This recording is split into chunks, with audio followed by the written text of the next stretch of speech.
Spilling my coffee everywhere. What is up with me this morning? Good morning, everyone. Welcome to another vlog, or if this is your first video of mine that you're seeing, welcome. My name's Leighton and I make lifestyle videos and videos about nursing.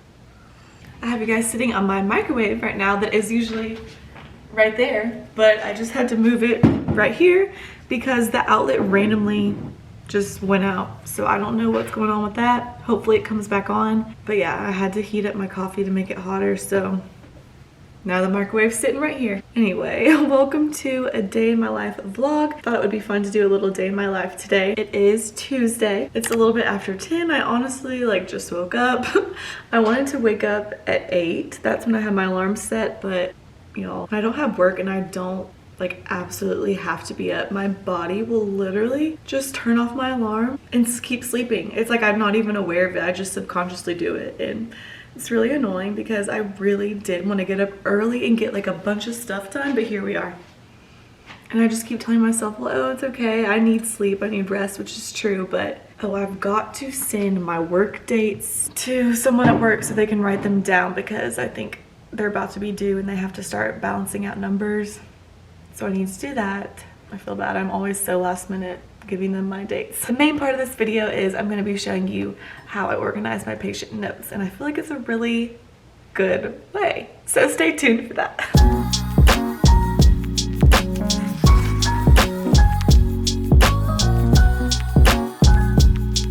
Hey guys, I just wanted to show you what I'm eating really quick. I am in a hurry to eat something really quick and then I have to head to my workout, but I just was having some of these little chicken nuggets that I made in the air fryer. I don't know if they look that appetizing, but they're actually really good. I got the idea from a TikTok that my mom sent me, but you just cut up chicken breasts and put them in the air fryer and season them, and then you just got some little chicken nuggets, and they're great to put on salads as well. But right now I'm just having random stuff. I'm just having some of this, snacking on some grapes, maybe gonna have some almonds, just a random little quick meal before I have to get ready to go. But I'll insert the TikTok because it's just such an easy recipe to have to meal prep, just to have some protein ready to eat throughout the week. I'm gonna take some of this to lunch when I go to work tomorrow. I'm gonna put it on salads. It's just nice and easy, and they're really good.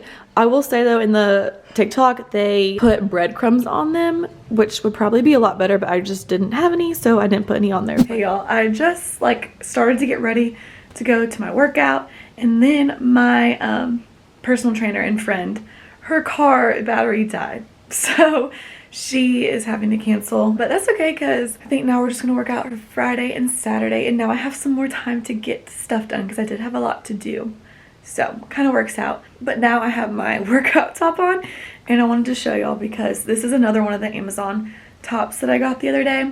I showed my other one in my last vlog, but I'm just so obsessed because it's such a good price, such good quality, so flattering, so cute.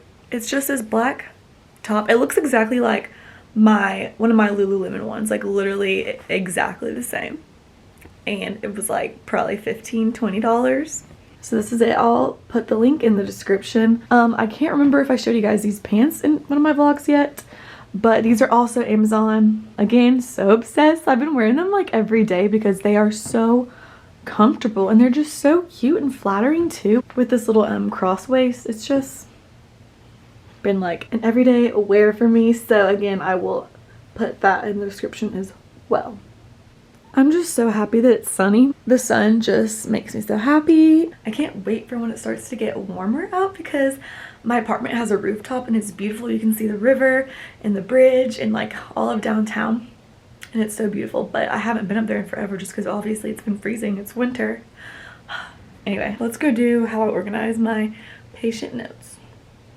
All right, now I'm gonna show y'all how I organize my patient notes. It took me a little bit to figure out how I wanted to do it, but by the end of orientation I had figured out what worked for me, what I liked to do. And I had like several different preceptors just because one of them was part-time, and then I had another one, but then she was gonna leave to do travel nursing, and then I had a different night shift one, and then yeah, I just had like a bunch of different ones. And so it was my night shift nurse preceptor that showed me this little format.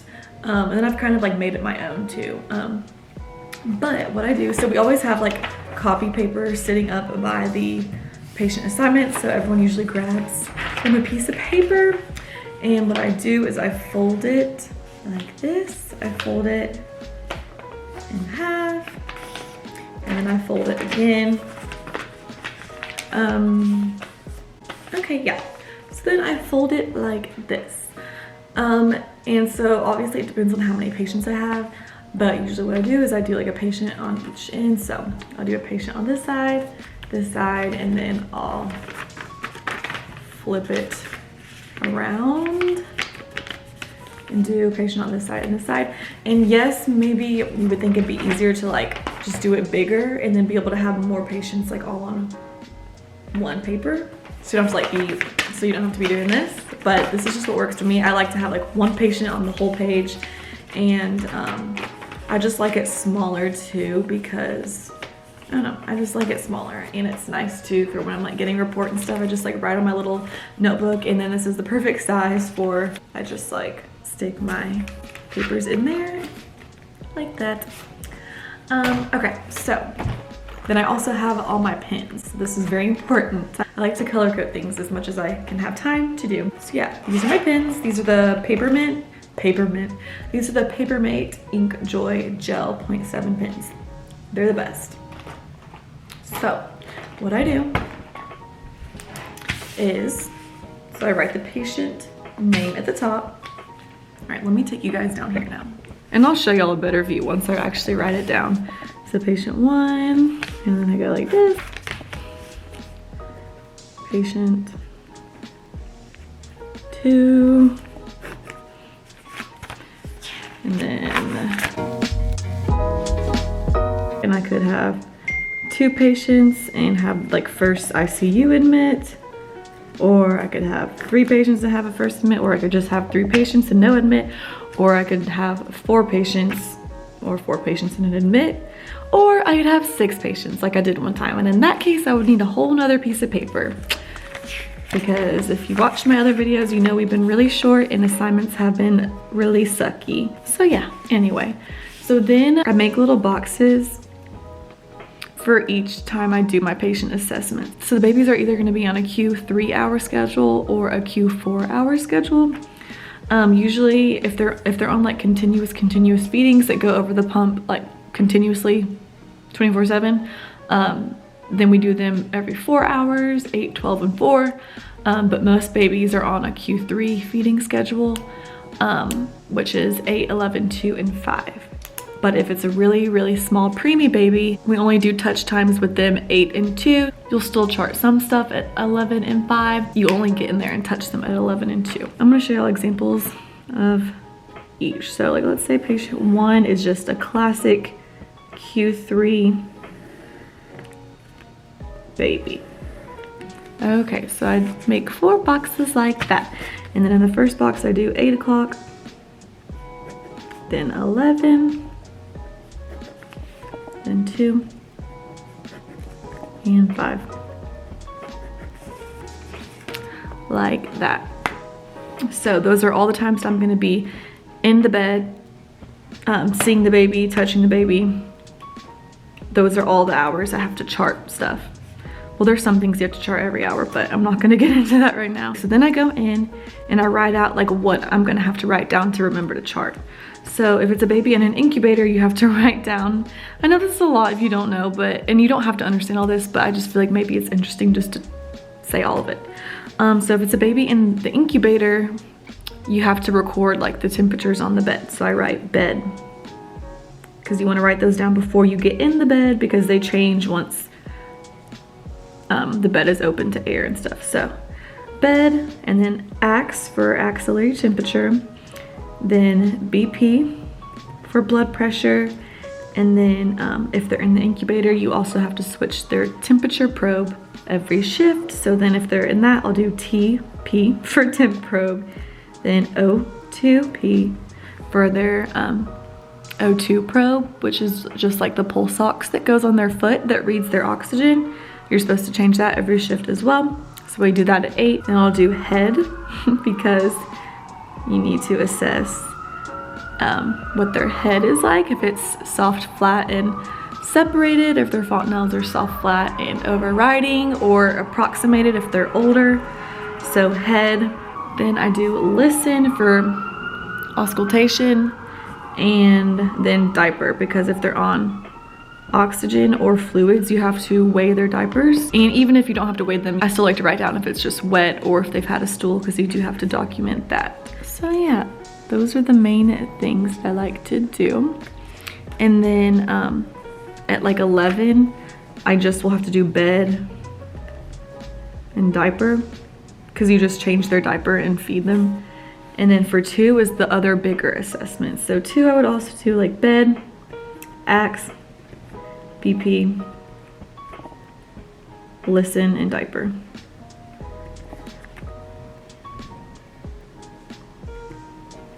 And then 5 would just be bed and diaper. Like that. Oh, when I get report, I write my report right here in black. I like to kind of highlight stuff in different colors if I can. The baby's like oxygen settings, let's say they're on RAM, CMV, it's okay, you don't have to know what this means. I like to highlight that in green. And then the other main thing to know is their feedings. Let's say they get mom's breast milk with fortifier, 58 mLs Q3 over the pump for 1 hour. Then I would highlight that in orange. That's just the colors I've dedicated to them. Yeah, and then I'll like to circle that just so I remember. So those are the main things I like to highlight with report. And then at the top it'll be like X26 and 3 weeker. And now they are currently 30 and 1. So yeah, and then sometimes I'll highlight that in yellow, their current gestational age. And then throughout the shift, especially on day shift, if they put in a lot of new orders or make a lot of changes, I write all of that in red. So let's say they change the setting to 19/6. I would like go like that just so I can know, and so that I know what to tell the next nurse when I'm giving report. Especially if it's the same nurse, I can just quickly look at the red stuff and tell them updates and what's changed. Just any like new orders I would write in red, or anything that was like concerning or just like important to take note of, I just write it in red.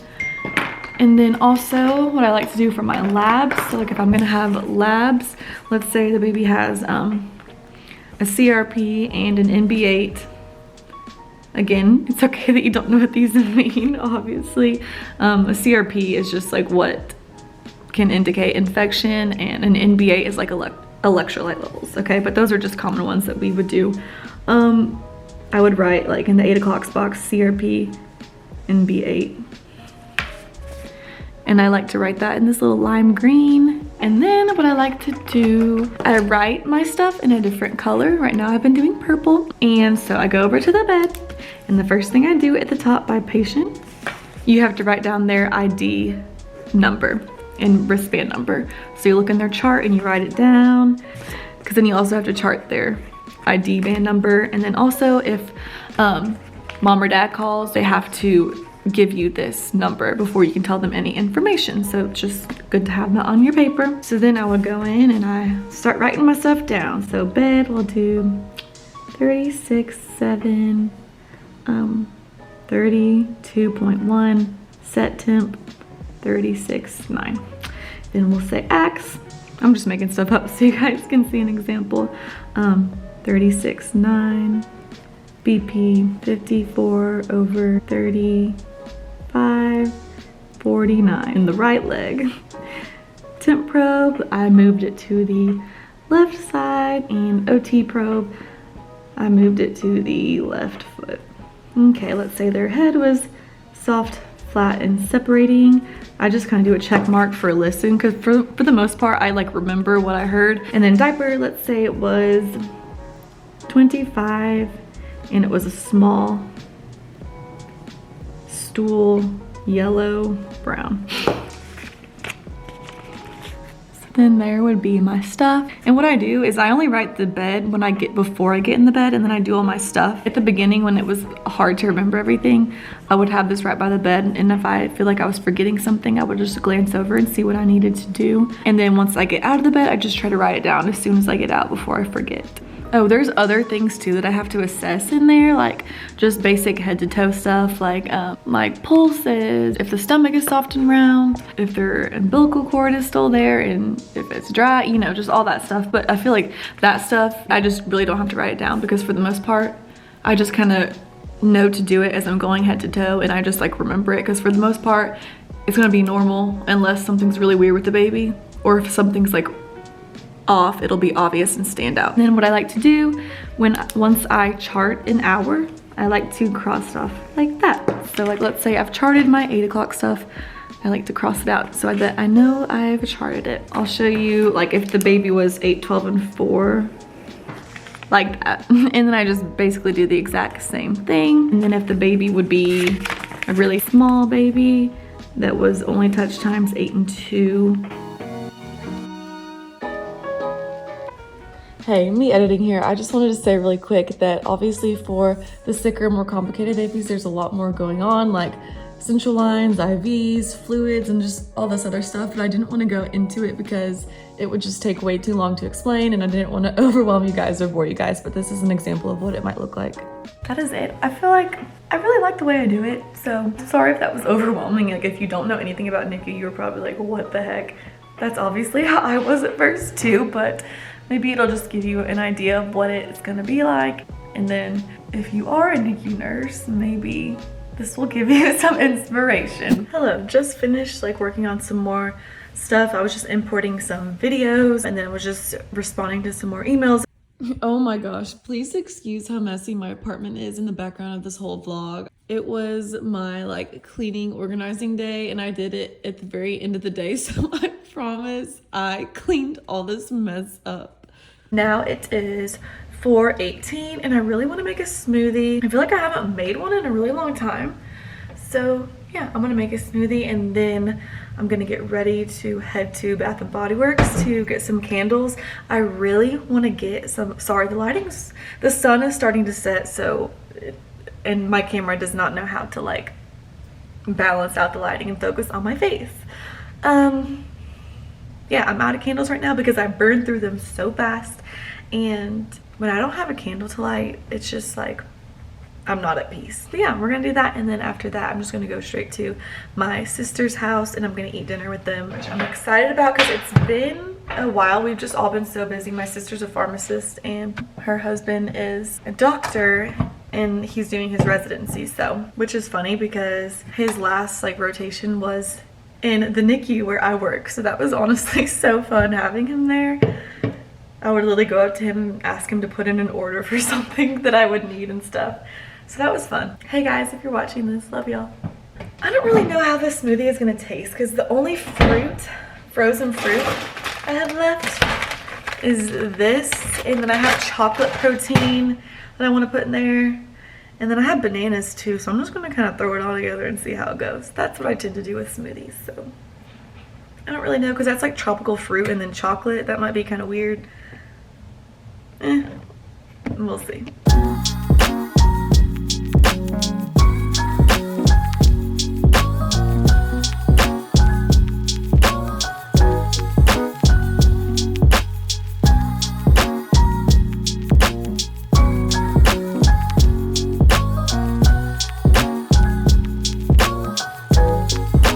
I found that when I like the way that I look the best, it's when I'm lifting weights and eating more to support those muscles, and eating like a lot of protein and fiber. Also good healthy fats like cashews and nuts. Also make sure you're taking a probiotic. I'm gonna put it in this little to-go cup so that I can take it with me.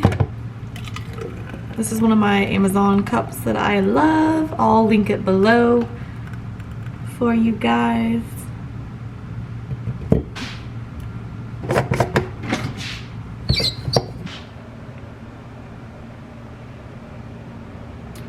Okay, that's really good. All right, I'm about to head out to Bath & Body Works in my sister's house. So I took my hair down because my ponytail was kind of starting to give me a headache. And then I kept on these pants. I just put on this little like long sleeve little sweater thing over my black top. And then I put on this pink jacket. It's so cozy. I got this from Dillard's several years ago. So I'm sorry I don't have the link, but maybe you can find something similar.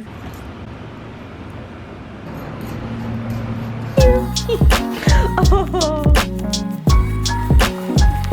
Where's your collar? Oh, Calvin. Good boy. Baby. Maybe I'm getting chunky too. He is a chunky boy. Alright. I know.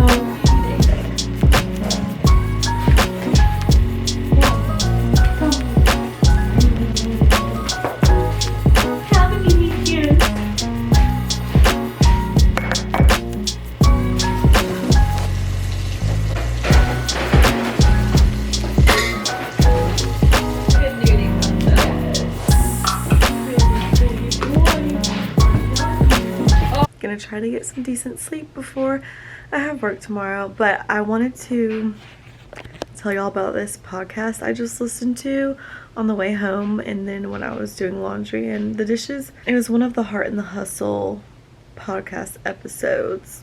Struggling to find your purpose, the 4-step clarity framework on getting clarity. Oh, that's it. On getting clarity. The guest on there was just so good. Everything they said, I was just like, yes, this is so good. It was just crazy because I feel like everything they were talking about was stuff that I've recently been learning, like on my own, stuff that God's been teaching me. So then hearing other people talk about it was just like, wow, it's just crazy. God is so good. And when it comes to our purpose and like what we're created for, He will guide us. If you're walking with the Lord, He will guide you every step of the way. And if you're seeking His guidance, He will provide it. And it's just so crazy to experience it and to experience Him speaking to you and redirecting you. And what's so mind-blowing is I feel like so many times, if you're a believer, like you might be really frustrated about something or confused about something that's been bothering you. And sometimes I feel like I'll like kind of pray about it in a way that I'm just like talking to Him, almost like complaining, just like, oh, I'm so frustrated, you know, like praying in that kind of way, saying how I'm feeling. But I feel like sometimes we forget to just ask for His help and for His guidance. I do that a lot, and there's a situation like that where I was like, oh my gosh, I don't think I've even asked God to guide me in this, or to direct my next step, or provide for me in this area, or give me clarity in this area. And then I asked, and literally like the next day He answered. And obviously God's timing is something we will never understand, and He doesn't always answer things very quickly. Sometimes an answered prayer takes a really long time, sometimes it's instantly. But I've just found a lot recently that it's like the second you actually ask in faith, He will answer a lot of times like way sooner than you think, and then He does, and you're just like, whoa, wait, for real?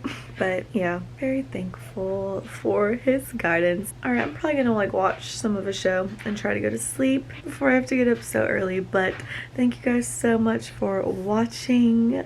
Please give this video a like if you liked it, subscribe if you're not subscribed, comment below, say hello, or say what you want to see, ask any questions you might have, and I'll try to answer as many as I can. But I love y'all, and I'll see you in my next video. Bye.